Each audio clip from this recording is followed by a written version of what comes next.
Budget কত এটি আমরা আপনাদেরকে এখনই বলছি না। সেই জন্য প্রতি বছরই আমরা বাজেটের স্যাংশন বাড়াবো, প্রতি বছরই বাজেটে আমরা টাকা অ্যালোকেট করব, এভাবে পর্যায়ক্রমিকভাবে ধীরে ধীরে আমরা এগোবো। প্রধানমন্ত্রীর থেকে জানতে চাই যে ফ্যামিলি কার্ড, কৃষক কার্ড, কৃষি কার্ড, হেলথ কার্ড যে ধরনের কর্মসূচিগুলো গ্রহণ করা হয়েছে তার ইতিবাচক কিছু দিক রয়েছে। জানার বিষয় হলো যে ঠিক কতজন ব্যক্তিকে বা পরিবারকে এই কার্ডগুলোর আওতায় নিয়ে আসা হবে, তাতে কতটুকু বাজেট বরাদ্দ করা হবে এবং সেই বাজেট বরাদ্দ সমন্বয় করতে গিয়ে মূল্যস্ফীতি, মুদ্রাস্ফীতির মতো পরিবেশ পরিস্থিতি তৈরি হওয়ার মতো পরিস্থিতি তৈরি হয়, সেটার ব্যাপারে সরকারের পরিকল্পনা কি? আপনার মাধ্যমে মাননীয় প্রধানমন্ত্রীর কাছে সে ব্যাপারে জানতে চাই। মাননীয় প্রধানমন্ত্রী। ধন্যবাদ মাননীয় সংসদ সদস্য। আপনি যে প্রশ্নটি করেছেন যে কতজন মানুষের কাছে আমরা পৌঁছে দেব, তাই তো, এবং মূল্যস্ফীতি হবে কিনা, বাজেট কত, স্বাভাবিকভাবে বাজেট কত এটি আমরা আপনাদেরকে এখনই বলছি না। অর্থাৎ আমরা পর্যায়ক্রমিকভাবে জিনিসগুলোকে সামনে এগিয়ে নিয়ে যাব। আমাদের এক একটি কৃষক কার্ড এবং এক একটি ফ্যামিলি কার্ডে আমরা রেখেছি কৃষক কার্ড যারা পাবেন সেই সকল কৃষক 2,500 টাকা পাবেন বছরে, এবং ফ্যামিলি কার্ডে যারা পাবেন তারা সে সকল নারী প্রতি মাসে 2,500 টাকা পাবেন। আমরা যেহেতু প্রতি মাসে এটিকে এক্সটেন্ড করতে থাকবো, অর্থাৎ অধিক সংখ্যক নারী কৃষক কার্ড পাবেন, অধিক সংখ্যক কৃষক কার্ড পাবেন। একবারে সবাইকে দিচ্ছে না, পৃথিবীর কোনো দেশের পক্ষে একবারে সেটি সম্ভব না করা।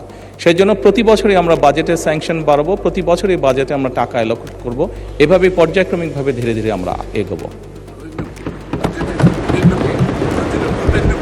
এবং অবশ্যই বাজেটের প্রাধান্য পাবে। এবং আপনি যেটা বলেছেন মূল্যস্ফীতি হবে কিনা, আমরা তো টাকা ছাপিয়ে দিচ্ছি না। আমরা যেহেতু টাকা ছাপিয়ে দিচ্ছি না, কাজে মূল্যস্ফীতি হবে না। বরং আমরা মনে করি এই টাকাগুলো যখন মার্কেটে যাবে, যারা কৃষক কার্ড পাচ্ছেন সেই সকল কৃষক, যারা প্রান্তিক পর্যায়ে নারীরা যারা পাচ্ছেন টাকা, নিশ্চয়ই তারা সিঙ্গাপুর বা বিভিন্ন দেশে টাকা পাচার করবেন না। সেই টাকা লোকাল অর্থনীতিতে তারা খরচ করবেন, এবং একজন নারী স্বাভাবিকভাবে সেটি তার সন্তানের লেখাপড়ার পিছে খরচ করবেন, অথবা সেটি তার সন্তান বা পরিবারকে একটু ভালো খাবারের ব্যবস্থা করবেন, অথবা তিনি লোকালি কোনো ছোট ব্যবসা প্রতিষ্ঠান গড়ে তুলবেন। ফলে যেটা হচ্ছে, যেই টাকাটা সরকারের কাছ থেকে তার কাছে যাচ্ছে সেই টাকাটা লোকাল ইকোনমিকে শক্তিশালী করছে, লোকাল ইকোনমিতে সেটি রোটেট করছে। যেমন একজন নারী যখন সেই টাকাটি পাবেন, উনি যদি একটি মুদির দোকানে গিয়ে সদাই করেন, এরকম ওনার আশেপাশে যারা সেটি পাবেন, আরও যে সকল পরিবার, আরও যে সকল নারী পাবেন, তারা সকলে যখন ওই মুদির দোকানে যাবেন, স্বাভাবিক সেই মুদির দোকানের সেল বাড়বে।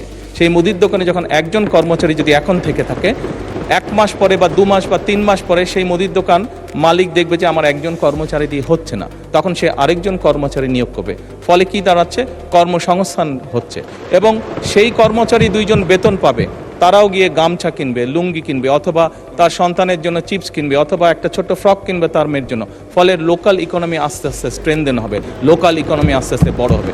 কাজেই মূল্যস্ফীতি হবে বলে আমরা মনে করি না, আমাদের কোনো রিসার্চে মূল্যস্ফীতি বলে না, বরং অর্থনীতি আরও সচল হবে, অর্থনীতি আরও স্ট্রেনদেন হবে, এবং লোকাল যে সকল ইন্ডাস্ট্রি আছে, বাংলাদেশের শতকরা 70 থেকে 80% মানুষ যে সকল প্রোডাক্ট কনজিউম করে সেগুলো লোকাল ইন্ডাস্ট্রি প্রোডাক্ট কনজিউম করে।